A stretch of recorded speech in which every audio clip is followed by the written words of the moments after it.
So the second problem in calculus, which was actually the first problem in calculus, was how to figure out the area under a curve. And it kind of actually started that way with the Babylonians, I think. They're trying to figure out, hey, how do we get the area under this curve, right? And that's called integral calculus. So we're moving out of differential calculus and into integral.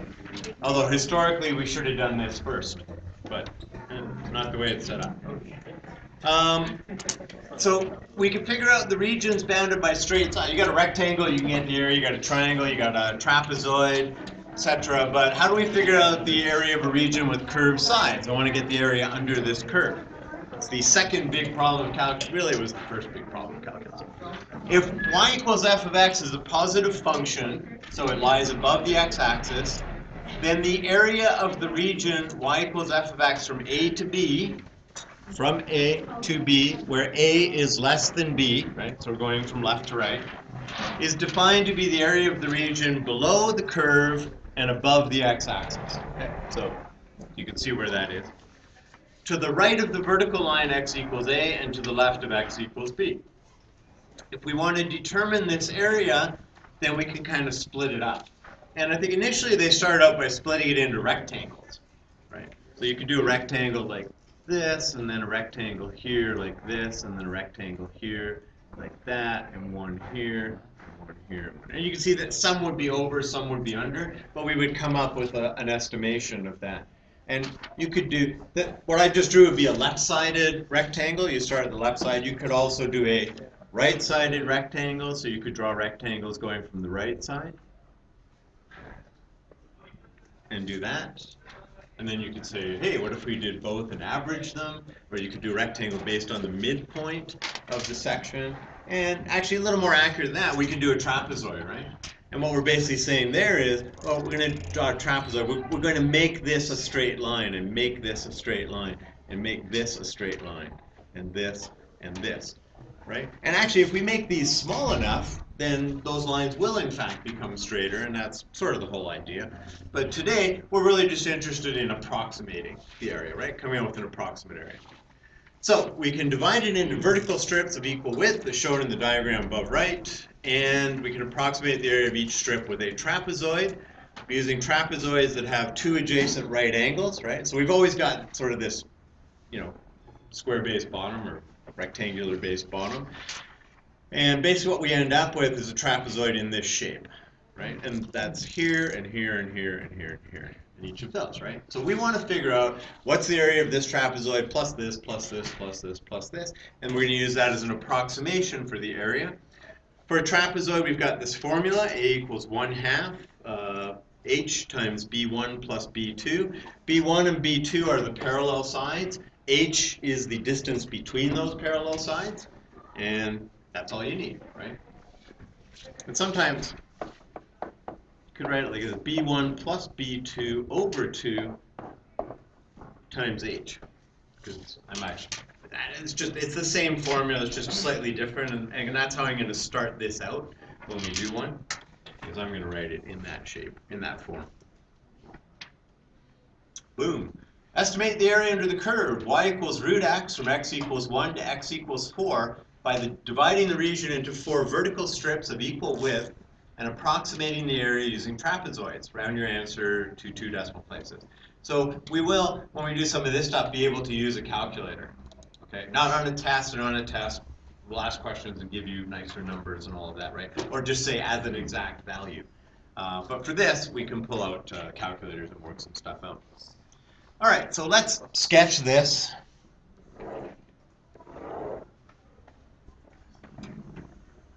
Okay, so here's y equals root x. And there's 1, 2, 3, 4. So there's 2, 1. And we want to get the area from 1 to 4. So we want that area under there. We're going to do that by splitting it into, what does it say, 4 vertical strips. Okay. So that means we're going to have to go halfway between 1 and 4. to get this strip, nice straight line, and then halfway here, and then halfway here. And those are supposed to be equal width. Yeah. Don't say anything for the guy drawing it. It looks nice on paper. So how wide is each strip? 1. So that's 1, that's 2, that's 3, that's 4, that's 4.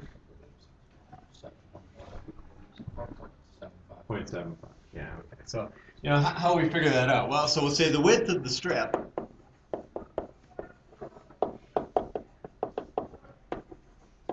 so let's call it delta x, right? Because we're changing the x value, right? We're going to start with x equals 1, and we're going to change the x value. So delta x is going to be, well, and in general, right, if we do that as a more general thing, if we say we're starting at the left edge as A and going to B, then it's the distance between B and A divided by the number of strips, which for us is 4 minus 1 over 4, which is 3/4, right? So we have a strip width of 3/4. So if this is 1, then this strip is at 1 plus 3/4, which is 7/4.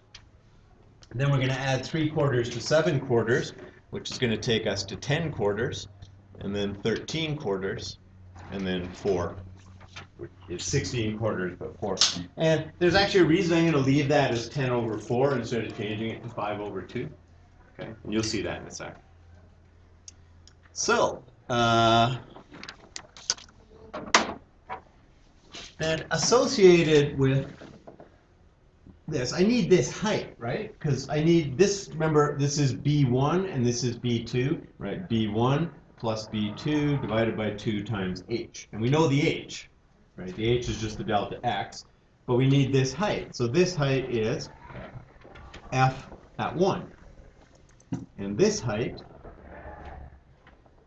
is f at 7/4, right? Because that's the y value here. The y value of this is its height, right? Or sorry, its length. Let's go with length. And this one is f of 10/4. And this one is f of 13/4. And this one is f of 4. Okay, so I need B1 and B2, and then B1 and B2, and then B1 and B2, and then B1 and B2, and I got my h's. All right, so we can write this out. So, area. I'm just going to do this down here. So the area is equal to, okay, so what was the formula? It was B1, which is f of 1, plus B2, which is f of 7/4, divided by 2, right? B1 plus B2 times delta x. Okay, times h, but our h is the delta x, right? Plus, okay, so that's the area of the first trapezoid, right? The second trapezoid will be f of 7/4 plus f of 10/4. Okay, so f of 7/4 plus f of 10/4 divided by 2 times delta x. Okay, first trapezoid, second trapezoid. Maybe I can label these. 1, 2, 3, 4. Plus the third trapezoid. Okay, so f of 10/4 plus f of 13/4 divided by 2 times delta x. So let's circle these. Circle these. Now they become less like numbers and more like symbols. And what's the last one? So it'll be f of 13/4 plus f of 4 divided by 2 times delta x, right? And that's area number 4.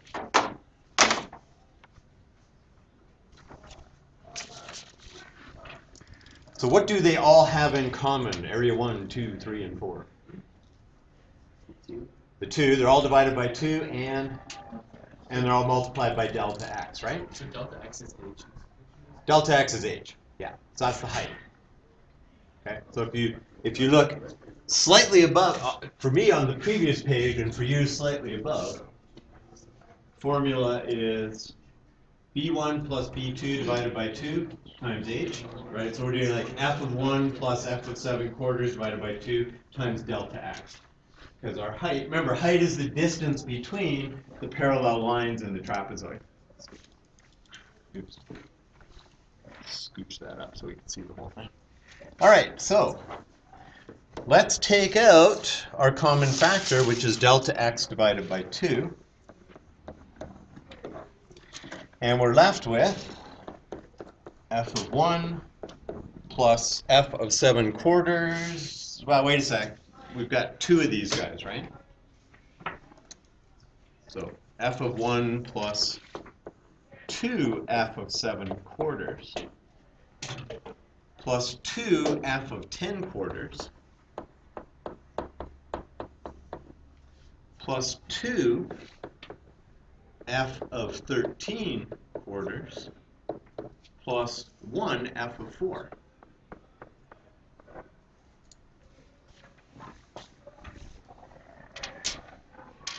Now that's actually very similar to a formula that's on your formula sheet. So there is a formula for this, right? But I think seeing this kind of helps you out, right? Because you can actually see, well, where does that formula come from? It comes from this, right? That I'm going, so that the left boundary of one trapezoid, you know, is, or the right boundary of one trapezoid is the left boundary of the next one, right? So the right boundary here is the left boundary of number 2, and so on. But there's ultimately only one left boundary and one right boundary, so that's like an f of A, and that's f of B.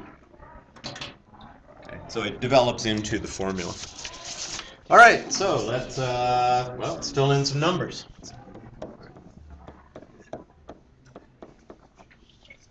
Okay, so delta x is 3 quarters divided by 2, or times 1/2. Okay, so 3 quarters times 1/2, that's this guy. F of 1, so that's the square root of 1, plus 2 times the square root of 7 over 4. Well, the square root of 4 is 2, and we're multiplying by 2, so we're going to have a 2 here and a 2 on the bottom. Those are going to cancel. So this is just going to end up being root 7. Plus 2 times, again, so square root of this will be like root 10 over 2 times 2, so that'll be just plus root 10, plus root 13, plus, and the square root of 4 is just 2, right? So plus 2. And this, you plug into your calculator, right? So you just go 3 divided by 8 times, or you go 3 quarters times 1/2 times, and then throw a bracket down and go root 1, which hopefully you just put in a 1 and you don't actually do square root 1. Plus root 7, plus root 10, plus root 13, plus 2, and you get rounded to, what did they say? 2 decimal places is 4.66. Okay, square units, I guess. So that's our approximation. Now we're going to learn how to do this, right? Obviously using, but this is, today we're just starting with approximation, right? We just want to get a feel for what's the method that, you know, how does this happen? Go back. Start writing. Let's see, shiny. Okay. Yeah, finish writing.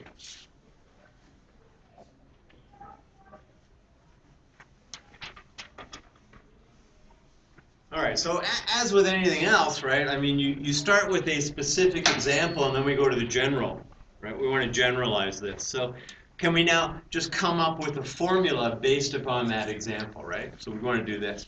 So to approximate the area under the positive function y equals f of x, remember it's got to be above the x-axis, from x equals a to x equals b, using n trapezoids of equal height, we do the following, okay? So now we're going to generalize this. So to determine h, this distance, right, each of these guys here, you know, which we could call h or delta x, then it's the distance from b to a, divided by n, because we want n rectangles. Okay, so b minus a divided by n. That's how wide each one of them. So 4 minus 1 divided by 3. 3/4 gives us four rectangles. Or sorry, trapezoids. It all started with rectangles. Rectangles were easier. But less accurate, right? I mean, a rectangle obviously is going to cut off, you're going to lose, you'll add more area or take away more area. But when there's an infinite number of really thin rectangles, foreshadowing. Determine the approximate x values between a and b using, okay, so I want to know, so what are we going to call this guy? Well, and before we do that, let's say rectangle 1, 2, 3, this is rectangle ... We'll circle these.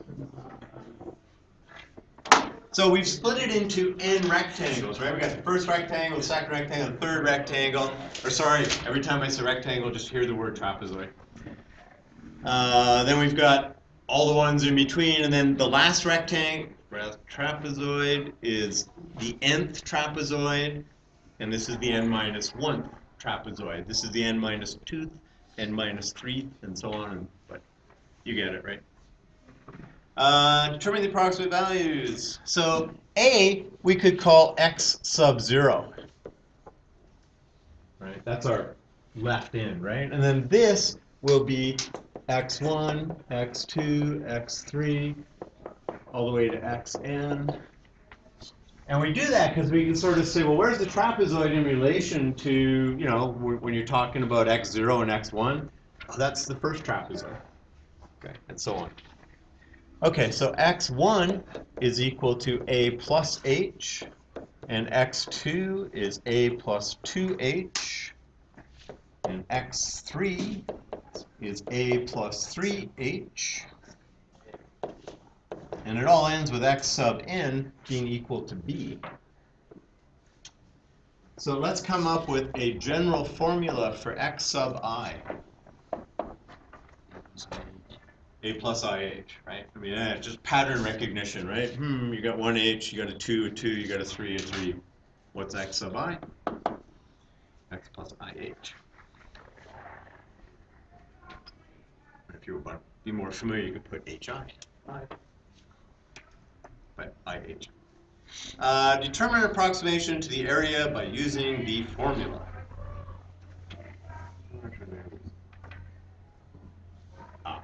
Formula. So they give you a formula. I'm not. Well, let's develop the formula. I say let's develop the formula. So, actually, if we're gonna do that, we should see the thing, right? It's going to be kind of tough, but okay. So a is equal to. Okay, so we need the height here, right? Which would be f of a. But let's forget a and b. Let's go with the x sub 0, x sub 1. So the first one is going to be. I'll write it up here. It's much higher. F of x sub 0 plus f of x sub 1, right? So b1 plus b2, okay, divided by 2 times h plus f of x1 plus f of x2 divided by 2 times h plus f of x2 plus f of x3 divided by 2 times h, f of x sub n minus 2. You can do that. Let me squeeze this in. Mr. Yanover? Yes. Hold off on that conversation we had at lunch. I shall. I think I totally forgot about it. It does involve you guys, but. You gotta tell us now. You can't just leave us hanging. You have to come on too. It was regarding the exam and when it is. We don't know. That was the result now.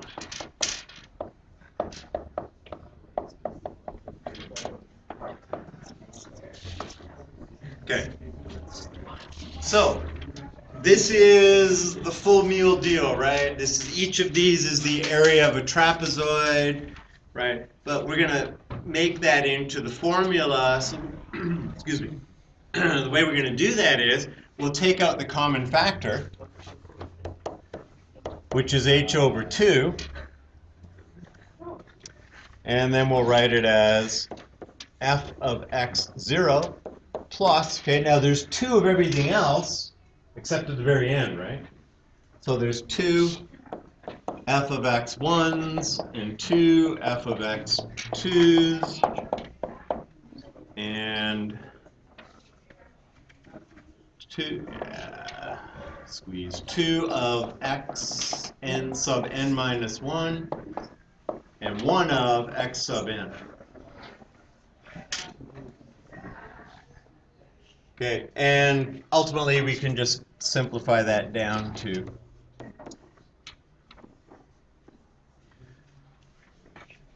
f of a. I should check that.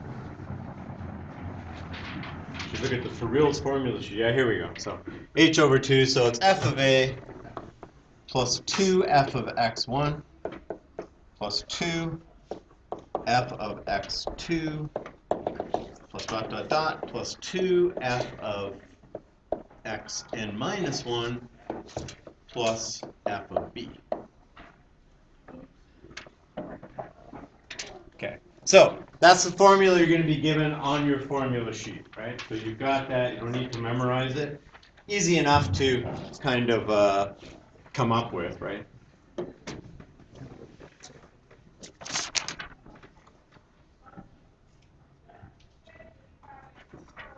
Okay, so now that we know where it came from, right, and I think it's helpful to look at these, right, to look at, and to wipe them out, to look at each of these and say, each of these is a trapezoid, right? This is the first trapezoid, this is the second trapezoid, this is the third one, and so on, and this is the nth one. And then that's where that formula came from, right? So you're just not sort of sitting down and saying, this formula is going to substitute, which is ultimately what you're going to do, right? Is you're going to sit down and just substitute into the formula. So here we go, just substitute in the formula. Approximate the area under the curve y equals 1 over x from x equals 1 to x equals 8 using 5 trapezoids. Round your answer to 6 decimal places, right? Which means obviously you need a calculator, and don't worry, I have the rounded answer here, so it's all good. So what's this look like? I guess, eh? I'm just trying to see this. So that's the graph y equals 1 over x, right? Little arrows. And there's 1 and there's 8. Okay, because we want the area from x equals 1 to x equals 8.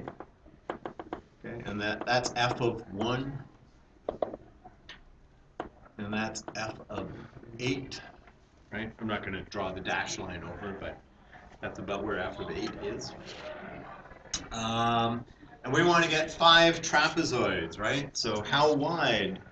So 1, 2, 3. Okay, 5 trapezoids. What's the width of each trapezoid? Huh? A equals 1, B equals 8.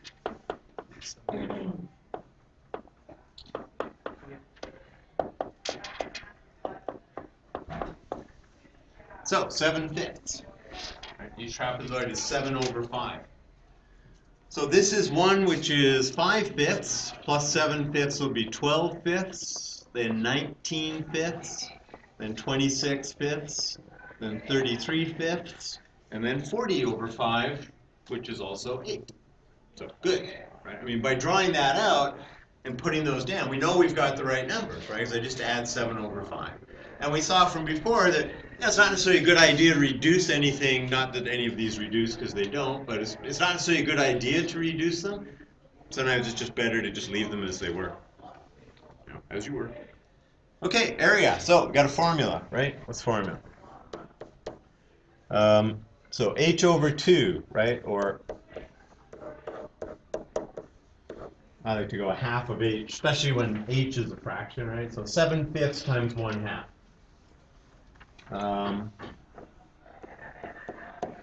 f of 1 plus 2f of 12 fifths plus 2f of 19 fifths plus 2f of 26 fifths plus 2f of 33 fifths plus f of 8. Okay, so that's kind of substituting into the formula.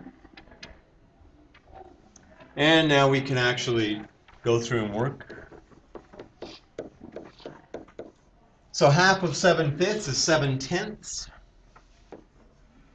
F of 1, 1 over 1. So really we're just doing reciprocals, right? Because the function is 1 over x. We're just doing reciprocals. So 1 over 1 is 1. Reciprocal of 12 fifths is 5 twelfths times 2, right, which will be 5 over 6.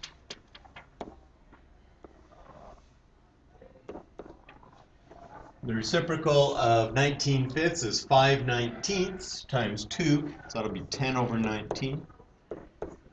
And so on. So we get 5 over 13. And we get 10 over 33. And we get 1 over 8. And we work that out, rounded to 6 decimals, we get 2.220606. And then as we progress further through the course, you could revisit these guys and say, hey, now that I know how to actually do this, what is it really? You know, and is this approximation close to the actual value? Okay, but we'll leave that for later. So, hang on, let's pause. This is formula and IB. Those of you that did, I know. All right. So, recall that a series is the sum of the terms of a sequence. A series can be expressed using summation notation. We did hit on this in this course, if nothing else. So, if I want to add up a series, term 1 plus term 2 plus term 3 up to term n, this is the notation used, the shorthand, right? It says you start with I is equal to 1, and you substitute a 1 in here. And then you add, that's what this symbol means, to add, and then you add and you increment, so the I becomes by 1, so you go from 1 to 2 to 3 to 4, and that's what sigma notation is, right? Just a shorthand so we don't have to write out T1 plus T2.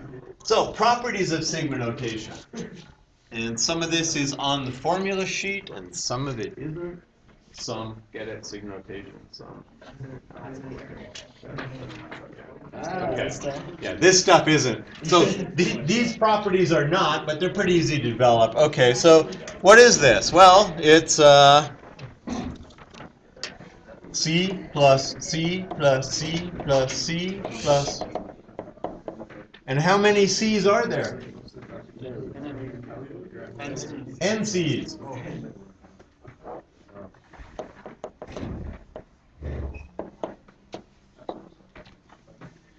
So, NC. So in other words, if you're adding up a constant, however many times, it's just the multiplication, right? It's just n times the constant. If you have a constant time, so like we've got 5, you know, x squared, x, well, we need an I in there, right? So like 5 x to the power I or something, right? So it's CT1 plus CT2 plus CT3. So hazard a guess. What does this work out to?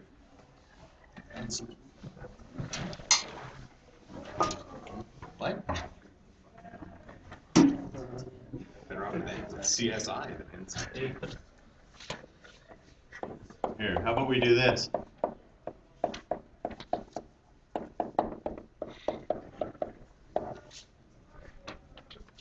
Okay, how can I write this? That. Yeah, that.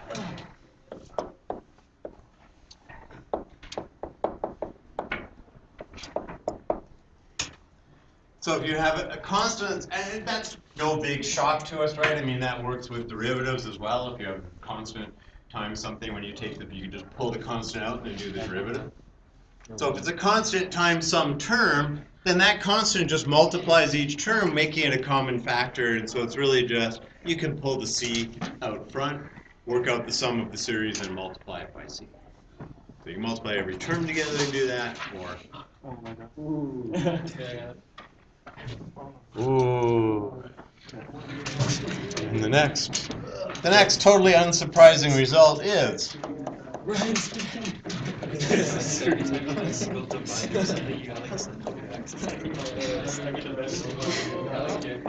You'd be there all the time then. Yeah. So if I expand this, try to get T1 plus S1 plus T2 plus S2 plus T3 plus S3 and so on, and if I kind of reorder this,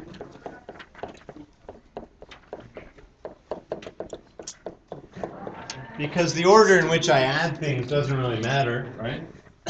So if I add up all my T's and then I add up all my S's,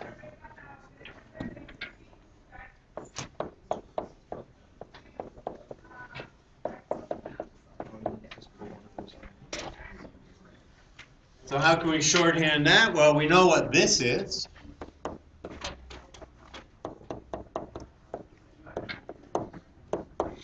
And we should be able to figure out what this is, okay, which again is just the sum. S sub I.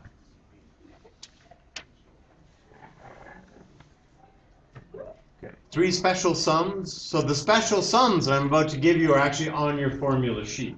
Okay, but I'll let you finish copying this out first. So those are properties of the summation notation, right? Properties of sigma notation. It says if you're adding up a constant multiple times, it's just the number of times the constant. If you have a constant times a particular term, then just move the constant out front, sum up the terms. And if you're adding up 2 separate series, then you can just do the individual sums and then add those together.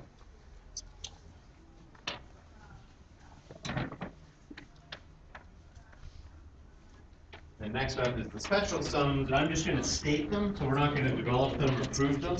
I mean, you kind of do the first one fairly easily. Well, the first 2 you can kind of do fairly easily on your own. Well, the first one anyway. Okay, so special sum. So what is the sum of the first n natural numbers? What if I want to add up 1 to 5? What if I need to add up 1 to 100? Is there an easy way to do that? And there is, and the formula is n times n plus 1 over 2. As developed by Gauss when he was 7 years old. Oh, maybe he was 10. I don't know.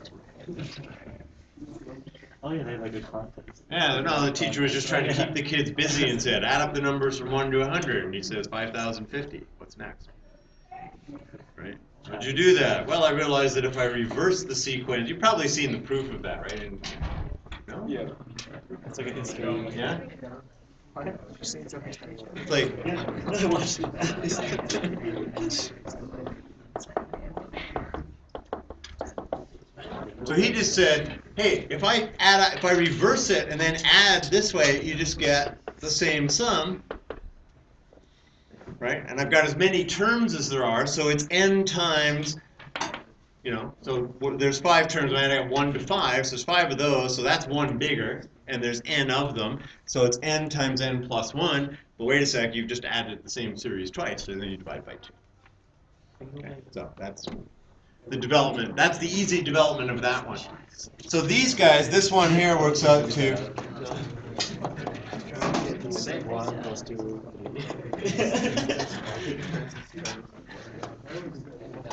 If you want to sum the squares, then it's n times n plus 1 times 2n plus 1 over 6. Don't ask why, just accept it. 7. Okay, here's what you have to do. Yeah. Okay. Turn off your smartboard. Power it off. Powered up. Power off the smartboard. Unplug it from the computer. And then when this after it's powered off, then plug it back into the computer, and then turn it on. No, he doesn't need. No, he's got the half screen thing where it starts here and goes that way. Smoking gators. Calibration won't help. The sum of the cubes, the sum of the first n cubes is n squared times n plus 1 squared over 4. Okay, all of those are on your formula sheet, so if you need them, just look on your formula sheet. And so here's what we're going to do. We're going to expand the sum of I equals 1 to n of 2i plus 3 squared and express that in terms of n. Okay, and this is the last thing we have to do, and I think you got a couple of homework questions that ask you to do that. So let's start off by saying it is the sum of I equals 1 to n of 4i squared. We're actually just going to square this, right? So 2i plus 3 quantity squared is 4i squared plus 6i doubled plus 12i plus 9. Now, from property number 3, we know that the sigma notation of a sum is simply the individual sums, the sum of the individual sigmas, right? So this is equal to, actually I guess that's equal to, so the sum of I equals 1 to n of 4i squared plus, can't do good sigmas, sum of I equals 1 to n of 12i plus sum of I equals 1 to n of 9. Okay, so we've got the sigma notation, or the sum of a sum, which can be split up into the sums of the individual sigmas, kind of like properties of logs and stuff like that. Now the next one, property 2, says the 4 could be pulled out front, right? If you have a constant time, so that's the sum of I equals 1, so it's 4 times the sum of I equals 1 to n of I squared plus 12 times the sum of I equals 1 to n of I plus 9n. Right? Because we know the sum of a constant is simply the constant times the number of terms, right? N. And now, if we look up above at special sum number 2, we know that the sum of I squared can be written as, so it's 4 times n plus 1 times 2n plus 1 all over 6 plus 12 times, and again we look at special sum number 1, which is n times n plus 1 over 2 plus 9n. So now everything's in terms of n. We're going to do some very, very minor simplifying, which is just to say we're going to simplify 4 over 6 to 2n, n plus 1, to n plus 1, or 2/3, let's just say 4 6 becomes 2/3, plus 6, n plus 1, plus 9n, and that's as far as we're going. Okay, so we don't really want to expand. You get cubes and and fractions and all kinds of stuff. So if you wanted the sum of 2i plus 3 quantity squared, where I goes from 1 to 10, then all you got to do is plug a 10 in here for n, and boom, there's your sum. Okay. Instead of having to sit down and go, okay, that's 20 plus 3, and or n is 2 is 2 plus 3 is 5, and then 4 plus 3 is 7, and so on, right? And you got to square those two, right? So instead of actually having to work out 10 terms and then square all 10 terms, or imagine for 100 or 1,000 or 1,000,000, right? For 1,000, just put 1,000 in for n. For 1,000 in the original, you got to sit down and go, okay, term number 1 is this, term number 2, and you have to work out 1,000 terms and square them all and add them. You don't have to do that. Okay, and that's why we do this instead. Okay, done.